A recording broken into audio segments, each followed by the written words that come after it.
आज दिनांक 13 मे 2021 गुरुवार. BCom भाग 3 सेमिस्टर 6 व्यावसायिक पर्यावरण यामध्ये आज आपण पाहणार आहोत की आपण यापूर्वी पाहिलं उदारीकरण म्हणजे काय, उदारीकरणाचे टप्पे किंवा अवस्था कोणत्या. तर आज आपण पाहणार आहोत की impact of liberalisation on Indian economy. भारतीय अर्थव्यवस्थेवर उदारीकरणाचे परिणाम काय झाले किंवा आघात काय झाले.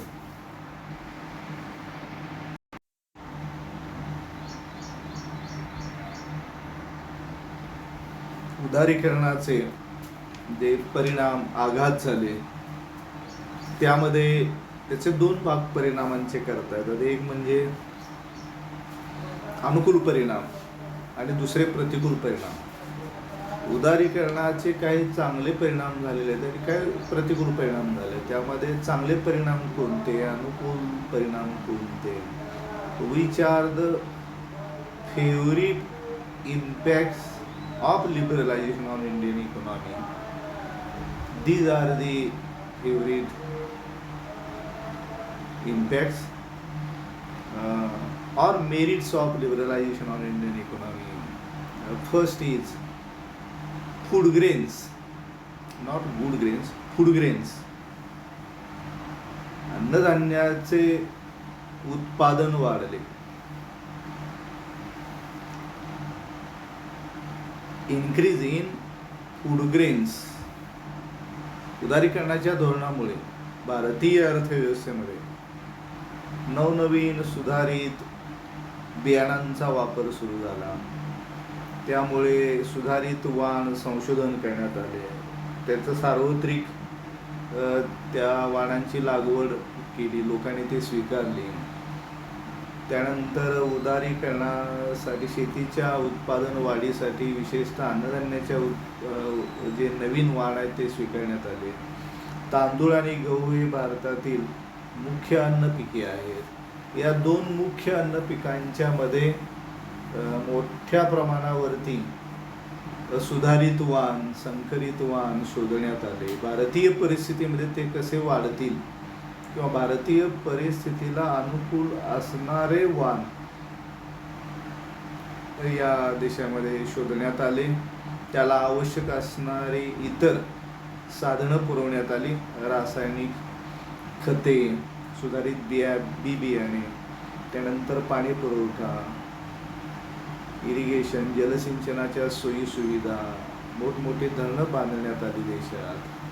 कॅनॉलद्वारे त्याचं पाण्याचं वितरण करण्यात आलं. वीज पुरवठ्याची सोय करण्यात आली. यासाठी भांडवल पुरवठ्याची सोय करण्यात आली आणि देशामध्ये मोठ्या प्रमाणात अन्नधान्याचं उत्पादन वाढलं, उत्पादकता वाढली. विशेषतः तांदूळ आणि गहू या अन्न पिकांचं मोठ्या प्रमाणावर आपल्या देशामध्ये उत्पादन वाढलं आणि मोठ्या प्रमाणावर उत्पादन वाढल्यामुळे आपल्या देशाला पुरेल इतकं उत्पादन होऊन पुन्हा त्याची निर्यात सुद्धा वाढली. एवढं आपलं अन्नधान्याचं उत्पादन झालं की सुरुवातीला आपला देश अन्नधान्याच्या बाबतीत परावलंबी असणारा देश, तो अन्नधान्याच्या बाबतीत 1980 नंतर स्वावलंबी झाला. त्यानंतर 1991 नंतर उदारीकरणाच्या धोरणाचा स्वीकार केल्यानंतर याच्यावरचे अनेक निर्बंध उठवण्यात आले. सुधारित संकरित वाण, देशात निर्मिती, आयात करणे वगैरे सगळं स्वातंत्र्य देण्यात आलं आणि इतर सोयी सुविधा पुरवण्यात आल्या. याचा परिणाम असा झाला की 1991 नंतर अन्नधान्याचं उत्पादन मोठ्या प्रमाणात वाढलं. निर्यात करणारा त्याची निर्यातही वाढली, अन्नधान्याची उत्पादकता वाढली, उत्पादन वाढले. आज देशात 2020-21 या आर्थिक वर्षात आपल्या देशात वार्षिक 30 कोटी टन इतकं अन्नधान्याचं उत्पादन, विक्रमी उत्पादन झाल्याचं दिसून येत आहे. 134 कोटी लोकसंख्येला पुरून अन्नधान्य पुन्हा त्याची निर्यात करता आली देशाला. इतक्या मोठ्या प्रमाणावरती अन्नधान्याचं उत्पादन आपल्या देशामध्ये वाढलं, उत्पादकता वाढली त्यानंतर दुसरा मुद्दा आहे तो म्हणजे ॲग्रिकल्चरल डेव्हलपमेंट. शेतीच्या विकासाला मदत झाली उदारीकरणाच्या धोरणामुळे. उदारीकरणाच्या धोरणामुळे भारतामध्ये शेती व्यवसायात नवीन तंत्रज्ञानाचा स्वीकार करण्यात आला. त्यानंतर आपल्या देशामध्ये सिंचन व्यवस्था, सुधारित बी बियाणे, खते, कीटकनाशके यांचं उत्पादन देशात मोठ्या प्रमाणावरती सुरू करण्यात आलं. अन्न प्रक्रिया उद्योगाला आपल्या देशामध्ये चालना मिळाली. त्यानंतर अन्न प्रक्रिया उद्योग, फळप्रक्रिया उद्योग याला मोठ्या प्रमाणावरती चालना मिळाली देशात, आणि त्यामुळं शेतीच्या विकासाला मदतच झाली उदारीकरणामुळे. इस्रायल सारख्या देशाकडनं उच्च प्रतीचं तंत्रज्ञान आपल्या देशामध्ये आयात करण्यात आलं. ठिबक सिंचन, तुषार सिंचन अशा प्रकारे तंत्रज्ञान इस्रायल आणि इतर अनेक देशांच्याकडनं आयात करण्यात आलं, सुधारित तंत्रज्ञान. त्यामुळे शेती विकासाला मदत झाली. उदारीकरणाचं धोरण स्वीकारल्यामुळं आयातीवरचे जे निर्बंध होते ते उठवण्यात आले, आणि त्यामुळे सुधारित शेतीविषयक तंत्रज्ञान आपल्या देशामध्ये अवलंबण्यात आलं, आणि त्याच्या साहाय्यानं इतर सोयीसुविधांचं उत्पादन झालं. खते, कीटकनाशके, बियाणे यांची प्रसंगी आयात करण्यात आली. देशांतर्गत उत्पादनाला चालना देण्यात आली, आणि त्यामुळे आपल्या देशामध्ये परकीय भांडवल गुंतवणुकीला या उद्योगामध्ये मदत करण्यात आली, आणि त्यामुळे शेतीच्या विकासाला मोठी मदत झाली उदारीकरणाच्या धोरणामुळे. तिसरा मुद्दा तो म्हणजे ॲग्रिकल्चरल एक्सपोर्ट. शेतीमालाची वाढती निर्यात 1991 नंतर करण्यात आली. हे शेतीच्या उत्पादनात उदारीकरणामुळे विविधता निर्माण झाली. हे केवळ गहू आणि तांदळाचंच उत्पादन वाढलं असं नाही, तर फुलांच्या उत्पादनामध्ये मोठ्या प्रमाणावर वाढ झाली. फुलांची निर्यात देश करतो आहे. विविध प्रकारची फळ लागवडीला महत्त्व देण्यात आलं. आपल्या देशात विशेषतः शरद पवार महाराष्ट्राचे मुख्यमंत्री असताना त्यांनी फलोद्यान योजना पहिल्यांदा महाराष्ट्रात राबवली, आणि त्यामुळे विविध फळांचं उत्पादन राज्यामध्ये हाती घेण्यात आलं. त्या उत्पादकांना सवलती देण्यात आल्या. त्यांना रोपं फळांची उपलब्ध करण्यासाठी अनुदान देण्यात आलं, आणि त्यामुळं अनेक फळांची लागवड आपल्या राज्यामध्ये झाली. त्यामुळं फळांच्या उत्पादनात विविधता आली. आपल्या राज्यामध्ये डाळिंबाचं उत्पादन मोठ्या प्रमाणावरती होते, द्राक्षाचं उत्पादन मोठ्या प्रमाणावरती होते, फुलांचं उत्पादन होत आहे, आंब्याचं उत्पादन देशामध्ये होत आहे. विविध प्रकारच्या या फळांच्या उत्पादनाला फलोद्यान योजनेतून अनुदान दिल्यामुळे, शेतकऱ्यांना थोडंफार प्रोत्साहन दिल्यामुळं शेतकऱ्यांनी याची स्वीकृती केली, स्वीकारलं मोठ्या प्रमाणात हा प्रोग्रॅम, आणि आपल्या राज्यामध्ये मोठ्या प्रमाणावर याचं उत्पादन वाढलं.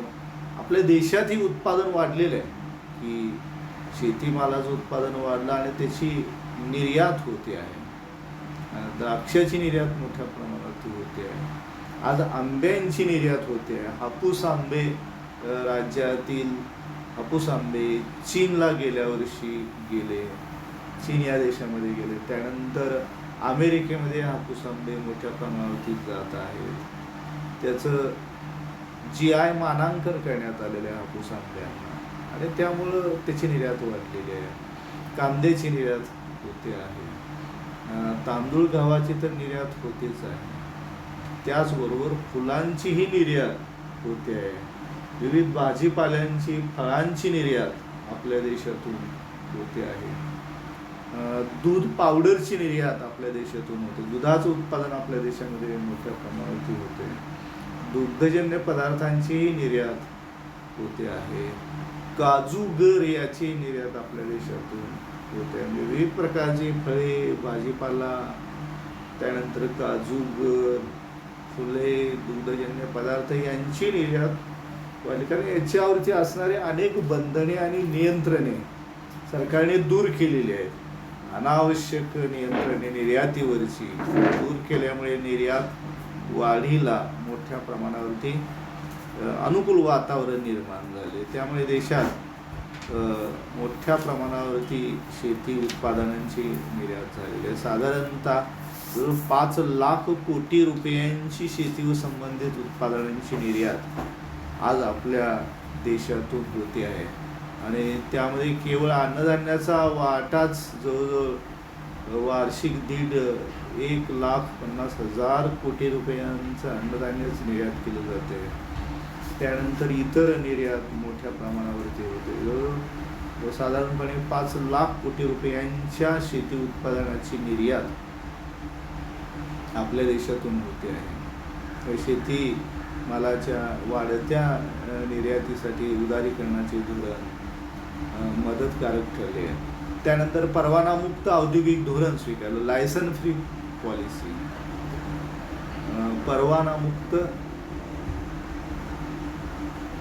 उद्योगधंद्यांना म्हणजे परवानामुक्त अशा प्रकारचं धोरण स्वीकारण्यात आलं. केवळ 5च उद्योग यांच्यावरती नियंत्रण आहे सरकारी क्षेत्रात. बाकीचे सर्व उद्योगधंदे खाजगी क्षेत्रामध्ये करण्यासाठी, त्यांना उत्पादन करण्यासाठी त्यांना परवानामुक्त केलेला आहे. आणि त्यामुळे अनेक परकीय कंपन्या आपल्या देशामध्ये आलेल्या आहेत आणि त्यांनी गुंतवणूक आपल्या देशामध्ये केलेली आहे. वित्तपुरवठ्याच्या बाबतीत सुद्धा अनिवासी भारतीयांना या ठिकाणी आपल्या देशामध्ये ठेवी ठेवण्यासाठी प्रोत्साहन देण्यात आलेले, गुंतवणूक आपल्या देशामध्ये आलेली आहे. आणि म्हणून आणि सरकारी क्षेत्रातील उद्योगांची निर्गुंतवणूक केलेली आहे. आणि म्हणून अशा प्रकारे परवानामुक्त धोरण उद्योगांच्या बाबतीत स्वीकारल्यामुळे अनेक उद्योगधंदे आपल्या देशामध्ये आल्या, परकीय कंपन्या आल्या, त्यांनी गुंतवणूक केली. अनिवासी भारतीयांना इथं निमंत्रित करण्यात आलं, त्यांना अनेक सवलती देण्यात आल्या. त्यांनी सुद्धा डॉलरमध्ये ठेवी आपल्या देशातील बँकांच्यामध्ये ठेवण्यासाठी त्यांना प्रोत्साहन दिलं. त्यांना दुहेरी नागरिकत्व स्वीकारण्याची सवलत दिली अनिवासी भारतीयांना. आणि त्यामुळं आपल्या देशात उदारीकरणामुळे हा चांगला परिणाम दिसून आला. त्यानंतरचा मुद्दा आहे तो म्हणजे फॉरेन कॉन्ट्रीब्युशन ॲक्सेप्टेड, परदेशी सहयोग उद्योगधंद्यातला मान्य करण्यात आला. उद्योगधंद्यातील परकीय सहयोग मान्य करण्यात आला. म्हणजे आपल्या देशामध्ये दूरसंचार, खाण उद्योगात परकीय गुंतवणुकीला 1984 मध्ये परवानगी देण्यात आली. त्यानंतर 1996 मध्ये, हे झालं 94 मध्ये, 1996 मध्ये रस्ते, बंदरे, पर्यटन, ऊर्जा या क्षेत्रात 100% विदेशी कंपन्यांना परवानगी देण्यात आली. त्याचबरोबर मोठ्या प्रमाणावर परकीय कंपन्या आपल्या देशामध्ये येत आहेत, परकीय उद्योजक येत आहेत. वेगवेगळ्या राज्यांनी अशा प्रकारचं धोरण स्वीकारलेलं आहे. कोरोनाच्या लॉकडाऊनच्या कालावधीमध्ये सुद्धा सन 2020-21 या वर्षात महाराष्ट्रात 50,000 कोटी रुपयांच्या परकीय गुंतवणुकीचे करार झाले आणि ते अंमलात सुद्धा आले. 30,000 कोटी रुपयांची गुंतवणूक हे जे करार आहेत 50,000 कोटी ते आपल्या देशामध्ये अंमलात आलेले आहेत, आपल्या राज्यामध्ये. आणि म्हणून परकीय सहयोग उद्योगधंद्यातला परकीय सहयोग हा स्वीकारण्यात आला आणि परकीयांना आपल्या देशामध्ये गुंतवणुकीला परवानगी देण्यात आली. अनेक उद्योगामध्ये कंपन्यांना परवानगी देण्यात आली. बंधनं जी आहेत ती सैल करण्यात आलेली आहेत, शिथिल करण्यात आलेली आहेत. त्याचा हा परिणाम आहे. त्यानंतर औद्योगिक प्रगतीचा वेग वाढला. 6वा मुद्दा आहे इंडस्ट्रीयल प्रोग्रेस. उदारीकरणाच्या धोरणामुळे भारतात औद्योगिक प्रगतीचा वेग वाढला. तो वेग इतका मोठ्या प्रमाणावरती वाढला 1991 नंतर 2008-9 पर्यंत वार्षिक साधारणपणे 11% पेक्षा जास्त वेगाने औद्योगिक विकासाचा वेग वाढला. एवढ्या मोठ्या प्रमाणावरती औद्योगिक विकास, वेगाने औद्योगिक विकास आपल्या देशाचा घडून येत आहे. भांडवली वस्तूंचं उत्पादन वाढत आहे, उपभोग्य वस्तूंचे उत्पादन वाढते आहे. त्याचबरोबर प्राधान्यक्रम क्षेत्र, निर्यात अभिमुख उद्योग यामध्ये परकीय गुंतवणुकीला चालना मिळालेली आहे. वार्षिक 11-11.5% दराने औद्योगिक विकास वाढीचा उच्च वेग देशाने साध्य केला. त्याचं कारण आहे की उद्योगधंद्यावरील अनावश्यक नियंत्रणे निर्बंध दूर केले सरकारने. म्हणजेच उदारीकरणाचे धोरण स्वीकारल्यामुळे औद्योगिक विकास घडून आला. विदेशी व्यापारावर चांगला परिणाम घडून आलेला आहे. विदेशी व्यापारावरील व्यवहार तोलाची प्रतिकूलता कमी झाली. यामुळे फॉरेन ट्रेड, विदेशी व्यापारावरती अनुकूल परिणाम घडून आला. विदेशी व्यापार वाढला मोठ्या प्रमाणावरती. परराष्ट्रीय व्यापार उदारीकरणाच्या धोरणामुळे वाढलेला आहे. व्यवहार तोलामध्ये प्रतिकूलता कमी झाली निर्यात वाढल्यामुळे. अर्थव्यवस्था खुली केल्यामुळे आपल्या देशातील उद्योगधंद्यांची स्पर्धात्मकता वाढली आणि त्यामुळे व्यापारातील तूटसुद्धा या ठिकाणी काही प्रमाणात कमी झाली. व्यवहार तोलाची प्रतिकूलता काही प्रमाणात कमी झाली. पण देशाचा आयात निर्यात व्यापार मोठ्या प्रमाणावरती वाढला, अनुकूल परिणाम झालेला आहे व्यापार वाढीमुळे. त्यानंतरचा मुद्दा आहे तो म्हणजे stock of foreign exchange reserve. विदेशी चलनाचा साठा वाढला. परकीय चलन गंगाजळीत वाढ झाली. आपल्या देशातील परकीय चलनाची गंगाजळी होती. परकीय चलनाचा जो साठा होता, विशेषतः आपल्या देशामध्ये अमेरिकन डॉलरमध्ये मोठ्या प्रमाणावरती परकीय चलन अमेरिकन डॉलरमध्ये साठा केला जातो. विशेषतः अमेरिकन चलनातला हा साठा 1990-91च्या काळामध्ये फार कमी होता. परकीय चलनाचा साठा, परकीय चलन देशाजवळचे जवळजवळ संपले होते. केवळ 2 आठवडे पुरेल एवढाच परकीय चलनाचा साठा होता आपल्या देशाकडे. तो या उदारीकरणामुळे वाढत जाऊन हळूहळू परकीय चलन साठा जो होता केवळ 6 अब्ज डॉलर्सचा साठा सुरुवातीला होता, तो वाढून 100 अब्ज डॉलर्स, 2008 मध्ये 300 अब्ज डॉलर्स, 2015 मध्ये 375 अब्ज डॉलर्स परकीय चलनाचा साठा झाला. आणि आज कोरोना कालावधी असताना सुद्धा, लॉकडाऊनचा कालावधी असताना सुद्धा भारतातील परकीय चलन साठा अमेरिकन डॉलर्समध्ये 575 अब्ज डॉलर्सपेक्षा जास्त परकीय चलन साठा आज आपल्या देशाचं वरती आहे. आणि त्यामुळं परकीय चलनाची टंचाई आपल्या देशाला फार भासत नाही. परकीय चलन साठा वाढल्यामुळे व्यवहार तोलातील देणे आणि येणे, व्यवहार तोलाचे देणे सोपे होते. आणि म्हणून हा एक महत्त्वाचा फायदा. 575 अब्ज डॉलर्सपर्यंत परकीय गंगाजळीचा साठा, परकीय चलनाचा साठा जो केवळ 6 अब्ज डॉलर्स होता, आज 575 अब्ज डॉलर्स जो साठा झाला तो कशामुळे झाला? उदारीकरणाच्या धोरणामुळे. आणि म्हणून परकीय चलन साठा देशामध्ये वाढला. There is increase in foreign exchange reserves in our country which has been handled by Reserve Bank of India. And the 9th merits of this liberalization impact is progress of services. सेवा क्षेत्रातील प्रगती झाली. रस्ते, railway, वाहतूक, दळणवळण, जलवाहतूक, हवाई वाहतूक यांच्यामध्ये मोठ्या प्रमाणावरती वाढ झाली. सेवांची कार्यक्षमता वाढली, सेवांची उत्पादकता वाढली. आणि म्हणून सेवांच्यामुळं मोठ्या प्रमाणावरती सेवा उद्योग आपल्या देशामध्ये वाढला. टेलिफोन, टेलिव्हिजन, रेडिओ या सगळ्या दूरसंचार साधनामध्ये मोठ्या प्रमाणावरती वाढ झालेली आहे. विशेषतः टेलिव्हिजन क्षेत्रात, दूरचित्रवाणी क्षेत्राचा एक मोठा उद्योग आज आपल्या देशात निर्माण झाला. सुरुवातीला यावर बंधने होती. विविध टेलिव्हिजनचे जे चॅनल्स आहेत आपल्या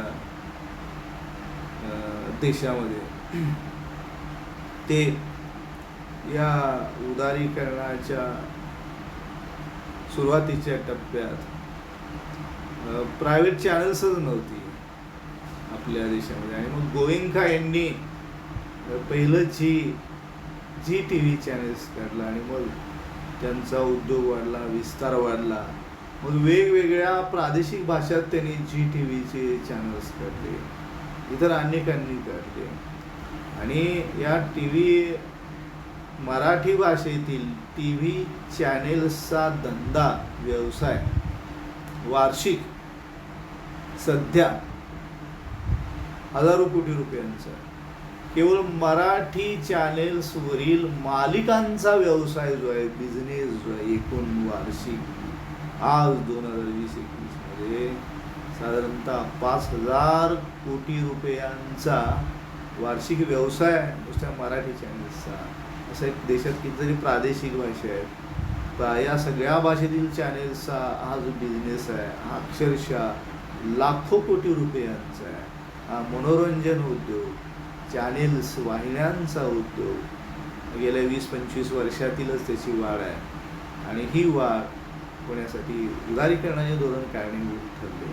त्याच्यामध्ये हजारो लाखो तंत्रज्ञ काम करतात, कलावंत काम करतात, आर्टिस्ट काम करतात, तांत्रिक ज्ञान असलेले कर्मचारी याच्यामध्ये काम करतात. लाखो लोकांना रोजगार यामुळे मिळालेलं एक नवं क्षेत्र ओपन झालं.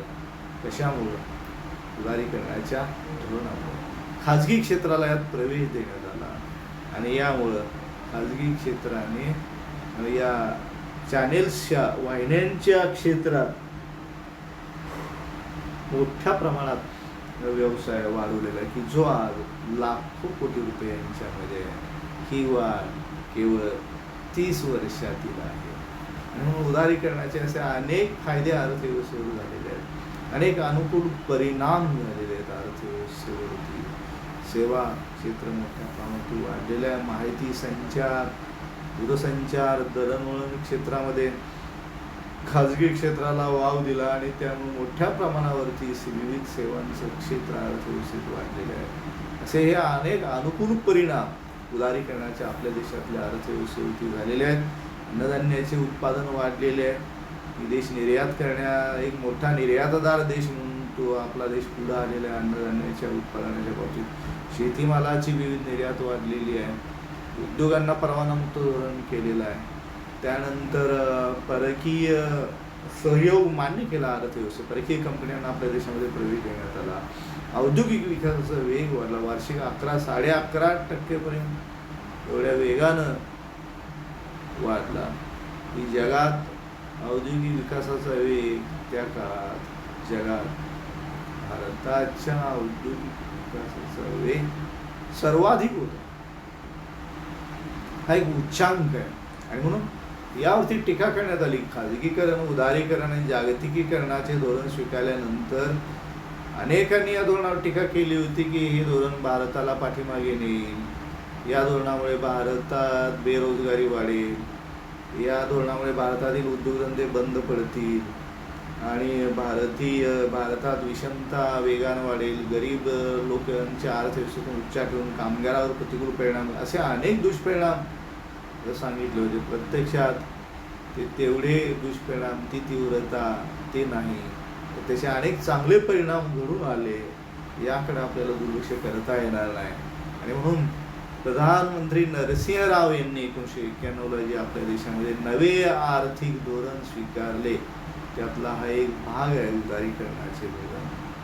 डॉक्टर मनमोहन सिंग यांना अर्थमंत्री नेमण्यात आलं. मनमोहन सिंग हे काय राजकारणी नव्हते. त्याने आंतरराष्ट्रीय नाणेनिधीत काम केलेलं होतं भारताचे प्रतिनिधी म्हणून. त्याने रिझर्व्ह बँक ऑफ इंडियाचे गव्हर्नर म्हणून ते राहिले. आणि त्यानंतर परिस्थितीची गरज म्हणून नरसिंह राव यांनी एक धाडस केलं, एक चांगला मोठा निर्णय घेतला. एका बिगर राजकीय व्यक्तीला, एका अर्थतज्ञाला, जगातल्या नामवंत अर्थतज्ञांचा उपयोग राव यांनी आपल्या देशासाठी करून घेतला. भारताच्या नव्या आर्थिक धोरणाचे शिल्पकार नरसिंह राव आणि डॉक्टर मनमोहन सिंग यांनाच ओळखलं जातं की ज्या मनमोहन सिंगांना नंतरच्या काळात संयुक्त पुरोगामी आघाडी सरकारमध्ये त्यांनी 10 वर्ष देशाचं नेतृत्व करण्याची संधी मिळाली.